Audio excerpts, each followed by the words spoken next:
This gaming PC just came in my shop because after our customer replaced his power supply because he believed it was causing some weird issues with this RGB, well now when you go to fire the system up, not only does the RGB still not work, but after swapping it, he gets no display out. Which you can imagine was quite a surprise when the system worked pretty fine before besides the RGB issue. So what exactly is going on here? Well, anytime you turn your PC on, all the fans and typically the lights fire up, but you end up seeing absolutely no display out on your screen, it's usually a great example of your system failing to post. That's the power on self-test that your motherboard runs on every single startup to check the health and compatibility of all your internal hardware, including your CPU, GPU, RAM, and storage device to ensure all your hardware is ready to boot. However, when one of your components happens to fail the post process, well, you end up with no display out, as it often pauses the testing to let you know something's up. Just like what our customer's experiencing now. So how do we figure out what's causing the system to not post? Well, anytime I have a PC failing to post, the first thing I always do is look if the motherboard has any kind of built-in diagnostic LEDs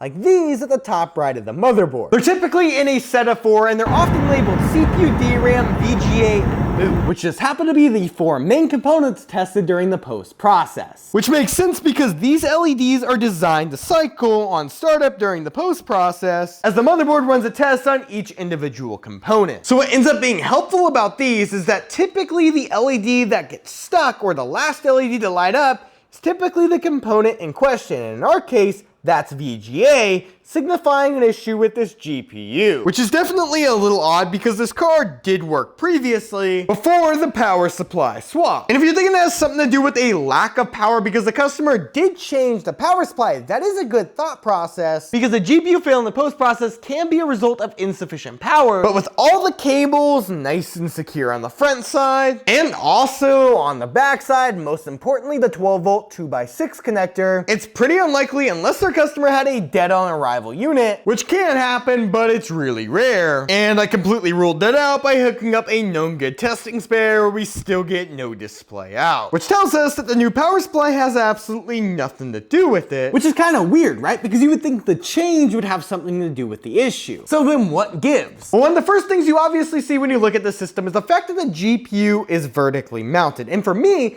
that sometimes can be a red flag when I see these GPU LEDs. The reason for that is you actually double the amount of failure points because not only do you have a connection between the slot cover and the extender, but you also have the connection between the extender and the GPU. And although these types of PCIe extensions have become really refined, I do sometimes still see issues with them, especially when they're cheap extensions, like I believe this one is right here. And if you're wondering why I think it's cheap, well, it has to do with the fact that this GPU is only being supported by the 3 screws on the ear and this little support right here, because the actual slot has no support for the card, which is why I believe it's a little warped. And with the PCIe slot being super sensitive, especially with the high transmission that modern GPUs require, well, that type of little warpage could cause everything not to work. I can't tell you for sure if this was an issue before a customer unplugged and plugged everything back in, but it definitely looks like it could be a problem. So let's just do a simple test to verify everything. First off, let's go ahead and get this system shut off and unplugged. Then we can get our GPU unplugged from power and a display connection. This way we can remove the 2 screws holding it into the PCIe slot covers right here. So we'll do one down here and the other one right up top. This actually is going to be the only thing really supporting it. So now it's going to be really loose. As you can see, those were the only 2 screws holding this card in, besides this little support bracket that is not very strong. So that will allow us to actually kind of pull the card out a little bit. Then what we're going to do is press the actual button right here. On these Gigabyte motherboards, they have a quick release. You just press that button in, and then we can slide the PCIe extension right out just like that. This way we can now remove the card from the bracket itself that's attached with the PCIe extension. That should allow us to go ahead and remove the bracket, which we want to get out of the way. Then for the actual extension cable, this actually just has a little latch, just like a normal PCIe cover. So we're just going to go ahead and just pull this card right out, just like that. Then what we can do is take our card and go ahead and slot this guy right into place, just like that. Add a screw for support purposes, and then go ahead and plug our GPU back in. It's gonna be reversed this time, just like that. Then if my theory is correct, the second I get this GPU wired up, plugged into a connection to the monitor, and it connected with power on the power supply, we should be able to go ahead and turn the system back on, where now when we see the fans fire up, no longer do we get stuck on the VGA LED, but this time we pass it and post, loading all the way to our login screen. So I'm almost certain this extension is the problem, but as I don't see any part of the connector damaged, and the fact that this case is too small to fit this 5090, I want to go ahead and disconnect this card from power again.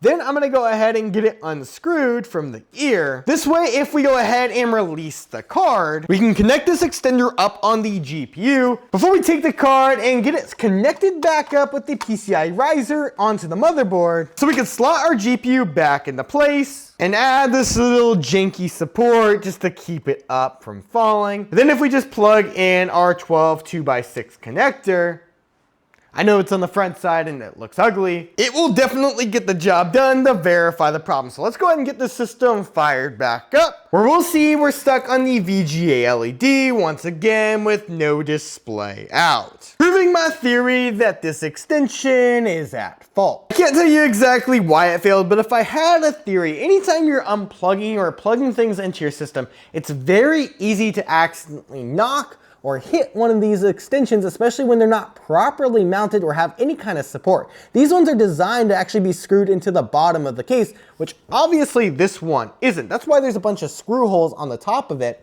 But in the case of this one, it's pretty much free floating. So you could easily knock it with your hand trying to plug something in and accidentally damage it in the process. I didn't exactly see that kind of damage on my first inspection, but there's always a possibility there's some kind of damage that I just can't see with the naked eye, or something wrong with the flexible ribbon cables that actually pass through the signal. But before we actually rule this out and just claim that it's dead, there's one more thing I just want to rule out, and that's the fact that this is actually a PCIe 4.0 riser cable, when our GPU was designed for a 5.0 slot. And although PCIe 4.0 and 5.0 are backwards compatible, there is a weird issue when you're dealing with a riser cable, where the motherboard basically tries to run the riser cable at 5.0 even though it doesn't support it, which actually throws an error with the GPU, causing it to crash or not be recognized. And anytime I have weird behaviors like this, something I always like to do is to actually go ahead and boot off the integrated graphics. This way I can go ahead and hop into the motherboard's BIOS, because in here under advanced mode, if we go to settings then miscellaneous, there should be an option called PCIe X16 slot link speed,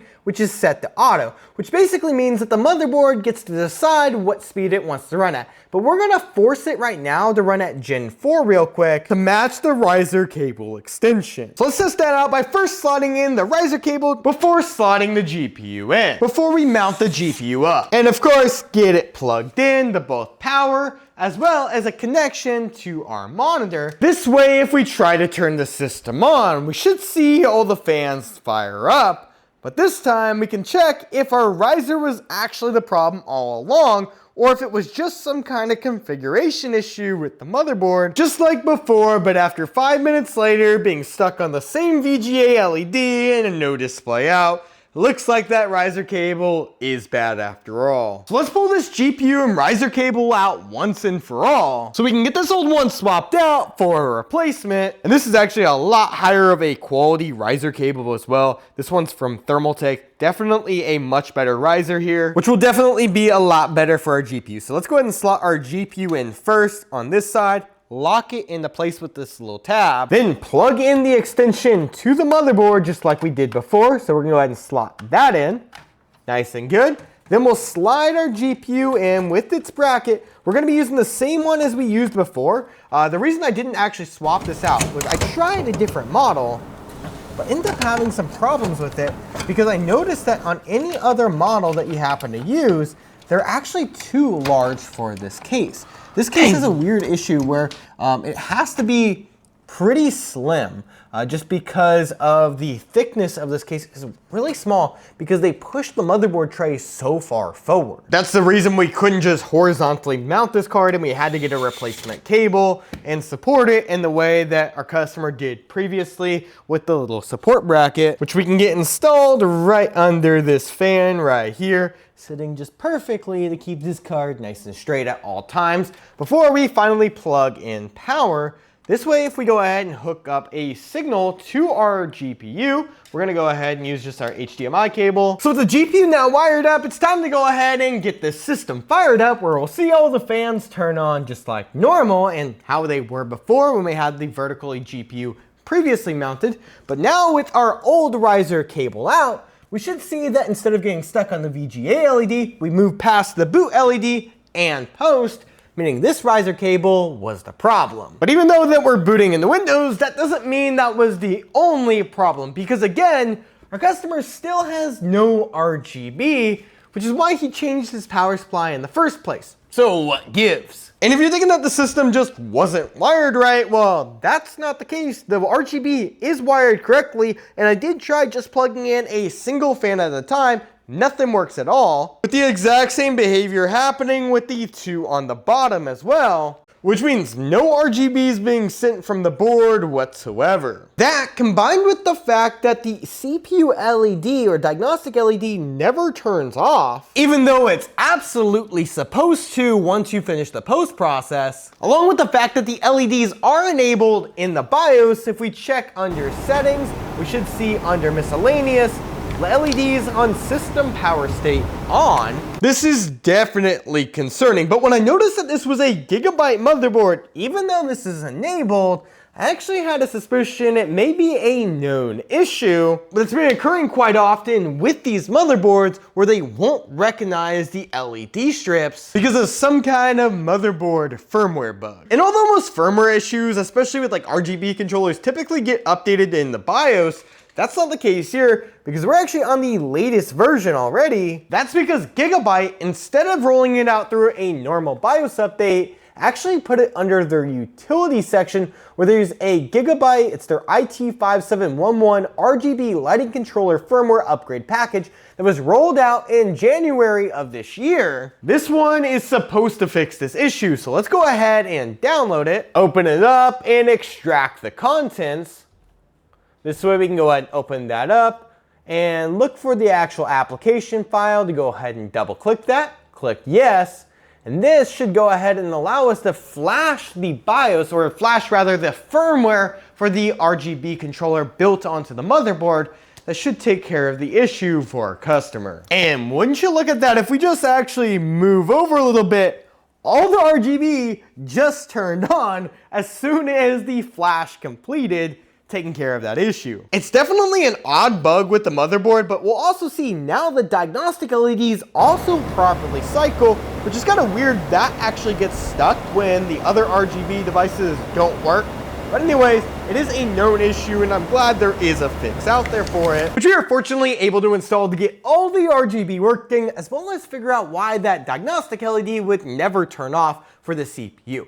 With that said, the other main issue was the fact that it wouldn't post. Well, that's all solved thanks to the bad riser cable. I did test this separately. It is definitely a bad riser, which I'm not too surprised. These do fail a lot, especially from no-name brands like this one. There's absolutely no marking on it, so I'm not sure if it came with the case or what the situation was. But with that now replaced, we're no longer having that issue where the system fails to post.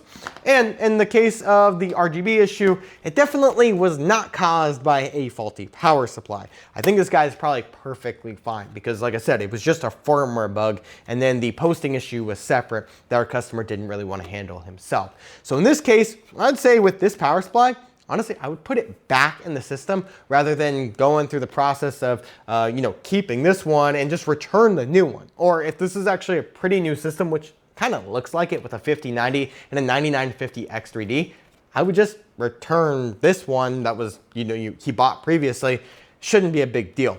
Either way though, the system is now back up and working. All the RGB is good to go and no longer failing to post, which means we can get the system back over to our customer.